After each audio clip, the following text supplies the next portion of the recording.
Hi friends, ನಾನು ನಿಮ್ಮ ಪಲ್ಲವಿ. ಇವತ್ತು ನಾನು ನಿಮ್ಗೆ ಇನ್ನೊಂದು ಸ್ಟೋರಿ ಹೇಳೋದಕ್ಕೆ ಬಂದಿದ್ದೀನಿ. ನಮ್ಮೆಲ್ಲರಿಗೂ ಅನ್ನಿಸ್ತಾ ಇರುತ್ತೆ, ದೇವ್ರನ್ನ ನಾವು ತುಂಬಾ ನಂಬ್ತೀವಿ, ಆದ್ರೂ ನಮ್ಗೆ ಯಾಕೆ ಇಷ್ಟೊಂದು ಕಷ್ಟ ಕೊಡ್ತಾನೆ, ಕೆಟ್ಟದ್ ಮಾಡಿದವರೆಲ್ಲ ತುಂಬಾ ಚೆನ್ನಾಗಿರ್ತಾರೆ ಯಾಕೆ ಅಂತ ನಮ್ಗೆ ಯಾವಾಗಲೂ ಒಂದು ಪ್ರಶ್ನೆ ಕಾಡ್ತಾ ಇರುತ್ತೆ. ಅದಕ್ಕೊಂದು ಸ್ಟೋರಿ ಹೇಳ್ತೀನಿ. ಒಂದ್ ಊರಲ್ಲಿ ಒಬ್ಬ ಸೇಟು ಇರ್ತಾನೆ. ಅವನು ಒಡವೆ ವ್ಯಾಪಾರ ಎಲ್ಲ ಮಾಡ್ಕೊಂಡು ಜೀವನ ಮಾಡ್ತಾ ಇರ್ತಾನೆ. ಅವನಿಗೆ ದೇವ್ರ ಮೇಲೆ ತುಂಬಾ ಭಕ್ತಿ ಇರುತ್ತೆ. ಹಾಗೆ ಅವನು ದಾನ ಧರ್ಮ ಎಲ್ಲಾನು ಮಾಡ್ತಾ ಇರ್ತಾನೆ. ಆದ್ರೆ ಅವನಿಗೆ ಜೀವನದಲ್ಲಿ ತುಂಬಾ ಕಷ್ಟಗಳು, ತುಂಬಾ ನೋವುಗಳು ಎಲ್ಲ ಬರ್ತಾ ಇರುತ್ತೆ. ಆದ್ರೂ ಅವನು ಡೈಲಿ ದೇವರಿಗೆ ಪೂಜೆ ಮಾಡೋದನ್ನ ಮಾತ್ರ ಬಿಡ್ತಾ ಇರೋದಿಲ್ಲ. ಇನ್ನೊಬ್ಬ ಇರ್ತಾನೆ, ಅವನು ನಾಸ್ತಿಕ. ಅವನಿಗೆ ದೇವರಲ್ಲಿ ನಂಬಿಕೆನೇ ಇರೋದಿಲ್ಲ. ಅವನು ಕಳ್ತನ ಮಾಡ್ತಾ ಇರ್ತಾನೆ, ಆದ್ರೂ ಚೆನ್ನಾಗಿರ್ತಾನೆ, ಖುಷಿಯಾಗಿರ್ತಾನೆ, ಏನ್ ಬೇಕೋ ಅದನ್ನೆಲ್ಲ ತಗೋತಾ ಇರ್ತಾನೆ. ಹೀಗೆ ಕೆಟ್ಟದವ್ನು ಮಾಡ್ತಾ ಇದ್ದಾನೆ, ಬಟ್ ಚೆನ್ನಾಗಿದ್ದಾನೆ. ಒಂದಿನ ಏನಾಗುತ್ತೆ, ಇಬ್ರು ಟೆಂಪಲ್ಗೆ ಹೋಗ್ತಾರೆ. ಹೊರಗಡೆ ತುಂಬಾ ಜೋರ ಮಳೆ ಬರ್ತಾ ಇರುತ್ತೆ. ಟೆಂಪಲ್ ಒಳಗಡೆ ಜನ ಯಾರು ಇರೋದಿಲ್ಲ, ಪೂಜಾರಿ ಮಾತ್ರ ಇರ್ತಾರೆ. ಅವಾಗ ಇವನು ಕಳ್ಳಂಗೆ ಇದೇ ಸರಿಯಾದ ಟೈಮು, ನಾನು ದೇವ್ರ ಒಡವೆಗಳನ್ನೆಲ್ಲ ಕದಿಬೋದು ಅಂತ ಒಳಗ್ ಹೋಗ್ಬಿಟ್ಟು ಕದೀತಾನೆ. ಅವ್ನ್ ಕತ್ಕೊ ಹೊರಗ್ ಬರುವಾಗ ಸೇಟು ಒಳಗ್ ಹೋಗಿರ್ತಾರೆ.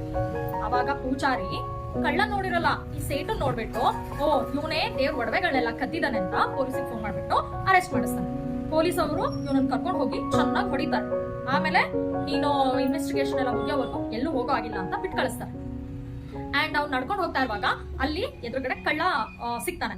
ಅವನೇನ್ ಹೇಳ್ತಾನೆ, ಸೇಟು ನಾನು ಈ ತರ ದೇವಸ್ಥಾನದಿಂದ ಎಲ್ಲ ಒಡವೆಗಳನ್ನ ಕತ್ಕೊಂಡ್ ಬಂದಿದೀನಿ, ಇದನ್ನ ಮಾಡ್ಬಿಟ್ಟು ನಿನ್ಗೆ ಅರ್ಧ ನನ್ಗೆ ಅರ್ಧ ದುಡ್ಡನ್ನ ಇಟ್ಕೊಳ್ಳೋಣ ಅಂತ ಹೇಳ್ತಾನೆ.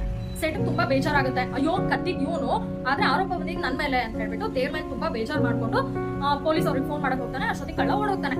ಆಮೇಲೆ ಸೇಟು ನಡ್ಕೊಂಡು ಹೋಗ್ತಾ ಇರುವಾಗ ಇನ್ನೊಂದು ಗಾಡಿ ಬಂದ್ಬಿಟ್ಟು ಅವ್ನಿಗೆ ಗುದ್ದಿ ಅವನಿಗೆ ಕಾರ್ ಫ್ರಾಕ್ಚರ್ ಆಗಿ ಹಾಸ್ಪಿಟಲ್ ಅಡ್ಮಿಟ್ ಆಗ್ತಾನೆ. ಆಮೇಲೆ ಸ್ವಲ್ಪ ದಿನ ಆದ್ಮೇಲೆ ಅವ್ನು ಮತ್ತೆ ಸೇಟು ಅವ್ನ ಅಂಗಡಿಗೆ ಹೋಗ್ಬಿಟ್ಟು ವ್ಯಾಪಾರ ಮಾಡೋದು ಎಲ್ಲ ಮಾಡ್ತಾನೆ.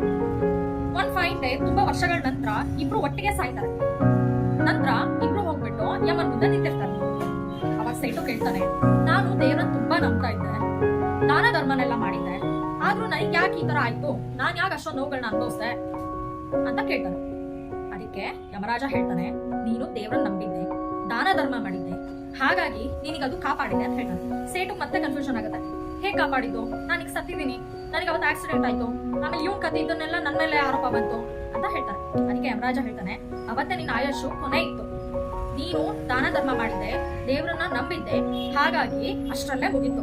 ನಿನ್ಗೆ ಇನ್ನೊಂದಷ್ಟು ವರ್ಷಗಳು ಸಿಕ್ತು, ನೀನು ಜೀವನ ಮಾಡ್ದೆ, ಚೆನ್ನಾಗಾಗ್ದೆ. ಇವನಿಗೆ ಇನ್ನೂ ಆಯಸ್ಸಿತ್ತು, ಇವನು ದೇವ್ರನ್ನ ನಂಬಿರ್ಲಿಲ್ಲ, ದಾನ ಧರ್ಮ ಮಾಡಿರ್ಲಿಲ್ಲ, ಎಲ್ರಿಗೂ ಕೆಟ್ಟದನ್ನೇ ಬಯಸ್ತಿದ್ದ, ಹಾಗಾಗಿ ಇವನ ಆಯಸ್ಸು ಮುಗಿತು ಅಂತ ಹೇಳ್ತಾನೆ. ನಮಗೆ ಇದ್ರಲ್ಲಿ ಏನ್ ಅರ್ಥ ಆಗುತ್ತೆ ಅಂದ್ರೆ, ದೇವ್ರನ್ನ ನಂಬಿ ನಾವು ದಾನ ಧರ್ಮ ಮಾಡೋದಾಗ್ಲಿ, ದಾನ ಧರ್ಮ ಮಾಡ್ಲಿಲ್ಲ ಅಂದ್ರೂ ಪರವಾಗಿಲ್ಲ, ಬೇರೆಯವರಿಗೆ ಒಳ್ಳೇದನ್ನೇ ಬಯಸ್ತಾ ಇದ್ರೆ ಒಂದೊಂದಿನ ದೇವ್ರು ಯಾವ್ದೋ ಒಂದು ರೂಪದಲ್ಲಿ ನಮ್ಮನ್ನ ಕಾಪಾಡ್ತಾನೆ ಅನ್ನೋದೇ ಇದರ ಸಾರಾಂಶ. ಹೇಗಿತ್ತು ಕತೆ? ನಿಮ್ಗೆಲ್ಲರಿಗೂ ಇಷ್ಟ ಆಯ್ತು ಅಂದ್ರೆ ಲೈಕ್ ಮಾಡಿ, ಶೇರ್ ಮಾಡಿ, ಸಬ್ಸ್ಕ್ರೈಬ್ ಮಾಡಿ ಅಂಡ್ ಕಮೆಂಟ್ ಮಾಡೋದು ಮಾತ್ರ ಮರಿಬೇಡಿ. Okay, thank you.